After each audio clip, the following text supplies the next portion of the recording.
SC, UPPCS, RO इन सारे exams को target करते हुए ये सीरीज़ स्टार्ट है और जिसमें हम काफ़ी जल्द में, काफ़ी शॉर्ट में और काफ़ी जितनी भी पेस में हो सकता है इंपॉर्टेंट टॉपिक्स को सारे कवर करेंगे। तो अभी हम ज्योग्राफी की जो टॉपिक को स्टार्ट कर रहे हैं वो है solar system and universe. Solar system and universe में ये सारी चीज़ें इंपॉर्टेंट है। पहला है वाइट डॉर्फ। वाइट डॉर्फ क्या है? तो ये वो स्टार्स होते हैं जो एक्सटिंक्शन के समय के होते हैं, उनको कहते हैं वाइट डॉर्फ। और ये बेसिकली वैसे हेवनली बॉडीज़ होते हैं जो जिसका न्यूक्लियर फ्यूल ख़त्म हो चुका होता है और ये काफ़ी डेंस होते हैं, हॉट होते हैं और they cool slowly over the time. ये होते हैं वाइट डॉर्फ्स। और next is red giant. Red giant क्या होते हैं? तो ये एक स्टार का वैसा स्टेज ऑफ लाइफ है जहाँ पर वो अपनी सारी most of the hydrogen fuel जो है उसको वो कंज्यूम कर चुका रहता है और वो इसका एंड के समय होता है किसी भी स्टार का। तो the core contracts while the outer layer will be expanding. ठीक है, जो कोर है वो कॉन्ट्रैक्ट कर रहा है, आउटर लेयर एक्सपैंड कर रहा है, इसके कारण ये कूल होता है और ये इसमें एक रेड ग्लो आता है जिसके कारण इसको हम रेड जाइंट भी कहते हैं। ये फेज़ जो है बेसिकली ये वाइट डॉर्फ के पहले का फेज़ है, यानी पहले जब इनकी लेयर जो इनर कोर है वो कॉन्ट्रैक्ट कर रही है, आउटर एक्सपैंड कर रहा है, उसके बाद ये रेड डॉर्फ बनता है, रेड जाइंट बनता है, फिर बाद में ये बनता है white dwarf. Next is neutron star. अब न्यूट्रॉन स्टार क्या है? तो neutron star basically they are remnants of massive star, यानी कोई स्टार जिसका कोई भी बिल्कुल लास्ट स्टेज आ चुका है, जो खत्म हो चुका है, कोलैप्स कर चुका है और उसके बाद जो उसके रेमिनेंट्स हैं वो होता है। और इस न्यूट्रॉन स्टार का खासियत ये है कि इसका जो रेडियस होता है ये रेडियस बहुत ही स्मॉल होता है। ठीक है, और स्मॉल होने के साथ साथ इसकी डेंसिटी जो है, डेंसिटी भी इसकी बहुत ज़्यादा हाई होती है। अगर आप इसको कंपैरिजन में ये समझो, ये अगर एक चावल के दाने के जितना, अगर एक चावल के दाने के जितना अगर एक न्यूट्रॉन स्टार है तो उसकी डेंसिटी जो है वो इतनी ज़्यादा है कि अगर उसको वज़न किया जाए तो अर्थ के वज़न से भी ट्रिलियन टाइम्स ज़्यादा हो सकता है। यू कैन अंडरस्टैंड दैट ये कितना ज़्यादा, एक चावल के दाने के आकार का न्यूट्रॉन स्टार का जो वज़न है वो अर्थ से भी ट्रिलियन टाइम्स ज़्यादा हो सकता है। तो न्यूट्रॉन स्टार्स बेसिकली आप समझ लो कि वो स्टार्स हैं जो कि कोलैप्स करने के रेमिनेंट्स हैं, वो है neutron stars. Next is black hole. Black hole जैसा कि हमने अक्सर देखा है और मूवीज़ जैसे इंटरस्टेलर वगैरह देखा है, कुछ इस तरह का डिपिक्ट किया जाता है ज़रूर, लेकिन ब्लैक होल जो होते हैं वो दिखते नहीं हैं। क्यों नहीं दिखते हैं? बिकॉज ब्लैक होल ऐसी चीज़ है जिसके अंदर कुछ भी चला जाए वो वापस नहीं आता, इवन लाइट। तो इसके अंदर अगर लाइट भी चली जाए तो वापस नहीं आ सकती है। तो अगर लाइट जब वापस रिफ्लेक्ट करके आ ही नहीं रही है तो हम उसको देख कैसे पाएंगे? नेक्स्ट इज़, और हाँ, ब्लैक होल जो है ये किसी भी स्टार के एंड साइकिल है और किसी भी स्टार के ख़त्म होने के बाद ही बनता है। Next is pulsar. Now pulsars are very interesting because pulsars को अभी तक हम लोगों ने बस बैठ करके ही घुमा है पल्सर पे। तो पल्सर आर वेरी इंटरेस्टिंग इसीलिए भी क्योंकि ये एक न्यूट्रॉन स्टार ही होते हैं जो कि रोटेट कर रहे होते हैं। अब ये न्यूट्रॉन स्टार है, अब ये रोटेट कर रहा है। ठीक है, रोटेट करने के साथ साथ ये क्या कर रहे हैं? ये एमिट कर रहे हैं। क्या एमिट कर रहे हैं? ये एमिट कर रहे हैं EM वेव्स। यानी EM वेव्स क्या होता है? Electromagnetic waves. उसके अलावा और क्या एमिट कर रहे हैं? तो ये एमिट कर रहे हैं रेडियो वेव्स। ये दो चीज़ें एमिट भी कर रहे हैं और ये रोटेट भी कर रहे हैं।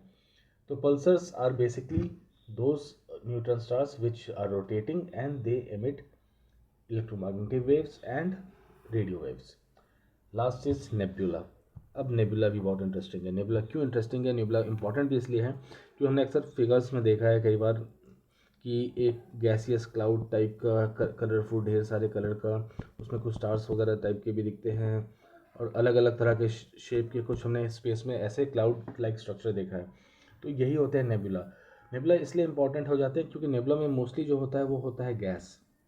गैस होता है और इसमें होता है डस्ट। ये दो चीज़ सबसे ज़्यादा इंपॉर्टेंटली नेबुला में पाए जाते हैं।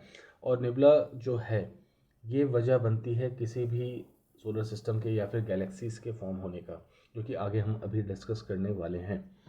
तो ये इंपॉर्टेंट चीज़ें हैं जो हम देख सकते हैं स्टार्टिंग में। अब हम बात करेंगे अगली चीज़ों के बारे में। तो अगली चीज़ें जो हैं वो है हाइपोथेसिस। यूनिवर्स कैसे फॉर्म हुआ, ये हमारा सोलर सिस्टम कैसे फॉर्म हुआ, इन सब चीज़ों को लेकर के कई सारे हाइपोथेसिस दिए गए। अब ये हाइपोथेसिस क्या होता है? बेसिकली ये एक ऐसी थ्योरीज होती हैं जो कि बहुत ज़्यादा एक्सेप्टेबल होती है लोगों को। जो साइंटिस्ट कम्युनिटीज़ है वो बैठ के डिस्कस करते हैं कि हाँ, मैंने कुछ ऐसा सोचा, इस तरह से यूनिवर्स, हमारा सोलर सिस्टम फॉर्म किया होगा। ऐसे ही नहीं कोई भी बस यूं ही उठ करके आकर के बोल दे कि हाँ भाई ऐसे ऐसे हुआ होगा, नहीं। इसके ऊपर प्रॉपर डिस्कशंस होते हैं, और जो डिस्कशन में पता चलता है कि हाँ इनकी बातों में बहुत ज़्यादा फैक्ट लग रहा है और बहुत ज़्यादा पॉसिबिलिटी है सच होने की और सही होने की, वैसी थ्योरीज को ही एक्सेप्ट किया जाता है। जैसे आजकल की डेट में जो सबसे ज़्यादा वाइडली एक्सेप्टेबल है वो है हमारा ये big bang theory. Big bang theory जो है ये बात करता है कैसे हमारा यूनिवर्स फॉर्म किया है उसके ऊपर। लेकिन इम्पॉर्टेंट हमें यहाँ पर ये भी जानना है कि आखिर बाकी चीज़ें जो हमारे सोलर सिस्टम है वो कैसे बना, वो भी एक बहुत ही इंटरेस्टिंग सा स्टोरी है। आई होप आपको पता होगा, और नहीं तो फिर मैं आपको बता रहा हूँ अगर आपने पहली बार ये वीडियो देख रहे हो तो स्टार्ट करते हैं, बिग बैंग से ही स्टार्ट करते हैं। बिग बैंग आखिर कैसे शुरू हुआ और ये क्या था, और इस थ्योरी को, इस हाइपोथेसिस को देने वाले का नाम क्या था? तो इनका नाम था जॉर्ज लैमेटियर, G-O, जॉर्ज लैमेटियर। तो जॉर्ज लेमेटियर जो थे इन्होंने ये थ्योरी दी कि यूनिवर्स जो है हमारा, जो ब्रह्मांड है वो एक्सपैंड कर रहा है, वो फैलते जा रहा है इधर से उधर। तो आखिर ऐसा क्यों?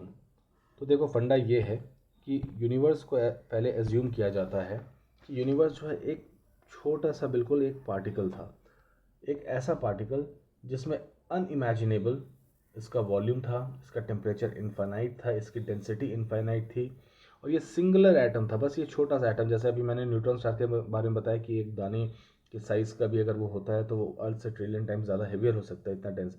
तो आप समझ सकते हैं कि आखिर बिग बैंग के समय जो एटम होगा उसके अंदर कितनी चीज़ें थी जिससे सारी गैलेक्सीज बनी है दुनिया की। और होता क्या है, ये जो टाइनी बॉल है, ये जो छोटा सा, ये नन्हा सा जो है हमारा एटम, इसमें होता है एक ज़ोरदार एक्सप्लोजन। इसमें होता है जब एक्सप्लोजन, उसके बाद से ये होता है शुरू फैलना, और ये फैलता है, ये हर तरफ फैलता है। और इसी के फैलने के क्रम में इसके अंदर से कई सारी चीज़ें, डस्ट निकलती हैं, कई सारे गैस निकलते हैं, ये सारी चीज़ें निकल करके ये फैलती हैं। ये कब हुआ था? तो ये हुआ था 13.7 बिलियन ईयर्स अगो।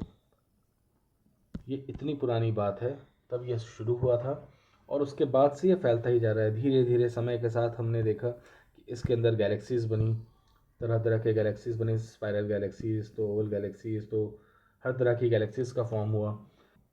एक्चुअली में अगर देखा जाए तो पहले 3 मिनट में क्या हुआ था, पहले 3 मिनट में ना सबसे पहला एटम बन गया। एक्सप्लोजन हुआ, 3 मिनट के अंदर पहला एटम बना। और देखा जाए तो 3 लाख साल जब बीत जाते हैं, 3 लाख साल तक में क्या होता है, दो चीज़ें होती है। पहला तो टेम्परेचर जो है, टेम्परेचर काफ़ी ज़्यादा गिर जाता है, और टेम्परेचर गिर जाता है अप टू 4500 केल्विन।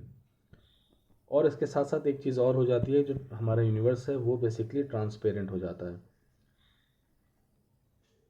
तो अब क्या होता है, जब ये टेम्परेचर गिर जाता है, ट्रांसपेरेंट हो जाता है, तो इसको मिलता है एक फ़ायदा, उससे होता है एटॉमिक मैटर का इसमें क्रिएशन होता है, और ये फर्दर फिर आगे बढ़ता है। आपको मैं इंटरेस्टिंग बात एक बताता हूँ। आप जो पुरानी टीवीज़, जो हमारी वो डब्बे वाली टीवीज़ होती थी, कई बार जब सिग्नल नहीं आता था तो हम देखते थे कि सिग्नल नहीं आ रहा है, तो उसमें एक बिल्कुल झिलमिलाहट सी हो जाती थी। वो जो है, वो जो झिलमिलाहट सी हो रही है, that is the proof of big bang. वो that is because of big bang, क्योंकि बिग बैंग की वजह से ही वो हो रहा है। आप बेसिकली वो बिग बैंग एक तरह से देख रहे हो, उसका एक रिपरकशन देख रहे हो जो हो रहा है वहाँ पर। तो है ये फैसिनेटिंग चीज़। ओके, और इसके अलावा आपको अगर बताएं तो यूनिवर्स जो है एक्सपैंड कर रही है, अभी भी एक्सपैंड कर रही है, सारे गैलेक्सीज एक दूसरे से दूर भाग रहे हैं, और ये चीज़ अब ऑब्जर्व की गई है। इस वजह से भी बिग बैंग थ्योरी को काफ़ी ज़्यादा क्रेडिबिलिटी मिली है कि हाँ ये सही हो सकता है। लेकिन जो यूनिवर्स जो एक्सपैंड हो रहा है, इसमें जो गैलेक्सीज हैं, विद इन द गैलेक्सीज जो हैं, ये इस गैलेक्सी के अंदर किसी तरह का एक्सपेंशन नहीं हो रहा है। ठीक है, ये गैलेक्सीज फॉर्म कर चुकी हैं, इसमें कोई किसी तरह का एक्सपेंशन नहीं हो रहा है। जो हो रहा है वो in comparison to other galaxies एक दूसरे से दूर भागते जा रही हैं। तो अब ज़रा देखते हैं कि आखिर ये गैलेक्सीज कैसे फॉर्म होती है, और गैलेक्सीज के अंदर ये सोलर सिस्टम्स कैसे फॉर्म होते हैं। आगे की थ्योरीज में अब हम देखते हैं। अच्छा, जैसे अभी बताया मैंने कि गैलेक्सीज जो है, सारी यूनिवर्स जो एक्सपैंड कर रहा है, इसी बीच एक और थ्योरी आता है, स्टेडी स्टेट का theory. The theory of steady state, ये दिया था हॉयल्स ने, सॉरी, HOY, हॉयल्स की ये थ्योरी है। इन्होंने स्टेडी स्टेट का एक कॉन्सेप्ट दिया था। इनके हिसाब से यूनिवर्स जो है, इट इज़ रफली same at any point of time, यानी एक्सपैंड नहीं हो रहा है यूनिवर्स, वैसा का वैसा है, सारी चीज़ें एक जगह हैं। तो इस वजह से इस थ्योरी को अब नकार दिया गया है, क्योंकि हमने देख लिया प्रूव हो गया है कि बिग बैंग थ्योरी के अनुसार सारी चीज़ें एक्सपैंड कर रही हैं। अब बात करते हैं हम नेबुलर हाइपोथेसिस के बारे में, जो हमारा पहला हाइपोथेसिस है। चूँकि हमने नेबुला के बारे में समझ लिया, इसमें गैसेस होते हैं, डस्ट होती है, तो इस थ्योरी को देने वाले जो पहले शख्स थे उनका नाम था इमैनुअल कैंट। इमैनुअल कैंट जो हैं, इन्होंने थ्योरी दिया, नेबुलर हाइपोथेसिस दिया। इसके अकॉर्डिंग क्या था कि, और ये इन्होंने दिया है ड्यूरिंग द 1700s दिया है, ठीक है। और इस बात को लाप्लास, जो एक बहुत ही फेमस मैथमेटिशियन भी थे, इन्होंने करीब 1796 में इस बात को दोहराया भी कि हाँ, ये कहीं ना कहीं इस बात में सच्चाई है। तो इसमें क्या कहता है कि जो प्लैनेट्स होते हैं, they are formed out of a cloud of materials that are associated with a youthful sun. Basically जो एक सन है, वो सन के अराउंड एक तरह से क्लाउड ऑफ मटेरियल्स हैं, ठीक है। और ये क्लाउड ऑफ मटेरियल्स जो हैं, इनका जब कंडेंसेशन होता है, इसके बाद जाकर के ही के अराउंड जो प्लैनेट्स हैं वो जाकर के फॉर्म करते हैं। तो ये है नेबुलर हाइपोथेसिस। नेक्स्ट आता है हमारा binary hypothesis. Now binary hypothesis क्या है? तो इसको देने वाले दो लोग हैं, एक का नाम है चैम्बरलिन एंड मोल्टन। ये दिया गया था कुछ 1900s में दिया गया था। तो चैम्बरलिन एंड मोल्टन जो थे, they considered that a wandering star approach the sun, ठीक है। क्या होता है, मान लो एक हमारे जैसे सन है।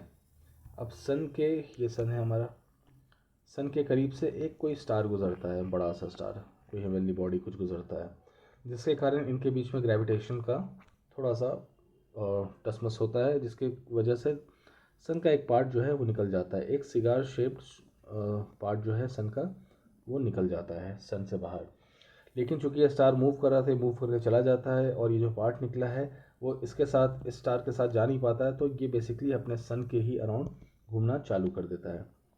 तो इस घूमते घूमते धीरे धीरे जो टुकड़ा था, ये कूल डाउन होता है, कंडेंस होता है, और तब जा कर के ये बनाता है जो भी प्लैनेट्स हैं हमारे सन के जो घूम रहे हैं, तो जा कर के ये प्लैनेट्स हमारे फिर इसमें फॉर्म करते हैं धीरे धीरे सारे। इसको और भी विस्तार से आगे मैं फिर बताऊंगा। दो साइंटिस्ट होते हैं, ऑटो स्मिथ एंड कार्ल वाइस्कर।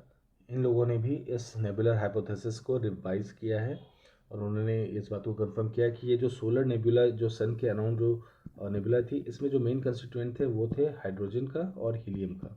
ये दो चीज़ें थी। और अगर देखा जाए इन जनरली, अगर नेबुला में क्या होता है, तो इट इज़ अ क्लाउड। और क्या चीज़ का क्लाउड है? तो इसमें बेसिकली जो होते हैं, एक तो डस्ट होता है, दूसरा हाइड्रोजन होता है, फिर हीलियम होता है, और कुछ आयोनाइज्ड गैसेस भी होते हैं। ये सारी चीज़ें बेसिकली जो कंपोनेंट है वो है नेबुला की। ओके, अब नेक्स्ट आगे बढ़ते हैं। देखो, जो गैलेक्सीज़ हैं हमारी, जैसे कोई भी गैलेक्सीज़ हैं, इनका मोस्टली फॉर्मेशन जो है वो नेबुलास से हुआ है। और नेबुला से इस तरह से समझ लो कि नेबुलाज में जो भी क्लाउड्स और गैसेस हैं, उसके अंदर क्या होता है कि धीरे धीरे जो है इनके जो गैसेस हैं, ये साथ में कुछ कुछ गैसेस एक दूसरे से ग्रेविटेशनल फोर्स के कारण अट्रैक्ट होते हुए एक दूसरे के पास आने लगते हैं, और लम्प्स जैसे कुछ कुछ बनने लगते हैं। इस तरह से बेसिकली देखा जाए तो गैलेक्सीज़ का फॉर्मेशन होने लगता है। पर विद इन दिस गैलेक्सीज, अब इन गैलेक्सीज के अंदर जो और भी जो पार्टिकल्स फिर भी अभी जो हैं मौजूद, ये और ज़्यादा फिर धीरे धीरे और ज़्यादा एक दूसरे के करीब आने लगते हैं, इनमें अट्रैक्शन और बढ़ता है धीरे धीरे। तो ये जाकर के कुछ लम्प्स जैसे फॉर्म होने लगते हैं। अब ये लम्प्स जैसे फॉर्म होने लगते हैं, ये इसमें और ज़्यादा इनके बीच में अट्रैक्शन बढ़ता है, ये रोटेशन करते करते करते करते तब जाके समझ लो एक कुछ ये राउंडेड ऑब्जेक्ट जैसे फाइनली ये बनने लगते हैं। ये जो राउंडेड ऑब्जेक्ट्स हैं, इनको हमने कह दिया प्लैनेटेसिमल्स। तो प्लैनेटेसिमल्स जो हैं, इसका मतलब ये नहीं कि ये प्लैनेट ही हैं, ये प्लैनेट्स फॉर्म ज़रूर कर सकते हैं प्लैनेटेसिमल्स। तो बेसिकली इस तरह से जो भी हेवनली बॉडीज़ हैं, चाहे प्लैनेट्स हों या फिर चाहे मून हो, ये सारी चीज़ें जो हैं ये फॉर्म्स हो सकती हैं इन हेवनली बॉडीज़ प्लैनेटेसिमल्स से। तो बेसिकली ये सारे गैसेस जो साथ में कंडेंस होकर के एक मैटर फॉर्म कर रहे हैं, साथ में एक राउंडेड फॉर्म में आ रहे हैं, बिकॉज ये रोटेट कर रहे हैं, तो एक इनका प्रॉपर स्ट्रक्चर बन रहा है। तो धीरे धीरे जा कर के ये उस गैलेक्सीज़ के विद इन अंदर ही प्लैनेट्स फॉर्म करते हैं, या फिर उनके प्लैनेट्स के सैटेलाइट्स भी फॉर्म करते हैं। ओके, अब थोड़ी बहुत बात अपने सोलर सिस्टम की करते हैं। तो पहले अपने सन को जान लेते हैं। ये है हमारा सन। सन के बीच में है ये इसका ये कोर। कोर में होता है क्या? तो कोर में होता है फ्यूजन रिएक्शन। फ्यूजन रिएक्शन जो होता है, इसमें क्या होता है, जो हाइड्रोजन होता है, हाइड्रोजन बन जाता है हीलियम, हीलियम बन जाता है कार्बन, और कार्बन फिर बन जाता है फेरम यानी आयरन। तो इस तरह से होता है। और ये बहुत बाद के स्टेजेस है, जब हमारा सन कोई काम का नहीं रहेगा, बस लोहे का टुकड़ा बन जाएगा बेसिकली, तब का ये स्टेज है। दूसरी चीज़ जो है सन में, एक और चीज़ है जो है कि सन का बाहर का एरिया, जो यहाँ पर सन का जो आउटर सरफेस है, इसको कहते हैं कोरोना। ठीक है, बेसिकली कोरोना इसको कहते हैं। ये वाला पार्ट जो है ये कोरोना है, समझ लो एक बहुत ही पतला सा लेयर है सन के अराउंड, मैंने बहुत प्रॉपर नहीं बनाया। ठीक है, तो इसको कहते हैं कोरोना। और जो ये येलो वाला पार्ट है, ये जो येलो वाला पार्ट आपको अंदर जो दिख रहा है, ये वाला, this is called as photosphere. और फोटोस्फेयर जो है, फोटोस्फेयर का जो टेम्परेचर होता है, it is around 6000 degree Celsius. और ये जो बन रहा है, ये जो डायमंड रिंग बन रहा है, ये है डायमंड रिंग, जो हम अक्सर देख सकते हैं ड्यूरिंग द टाइम ऑफ जो एक्लिप्स होता है, उस समय हम देख सकते हैं।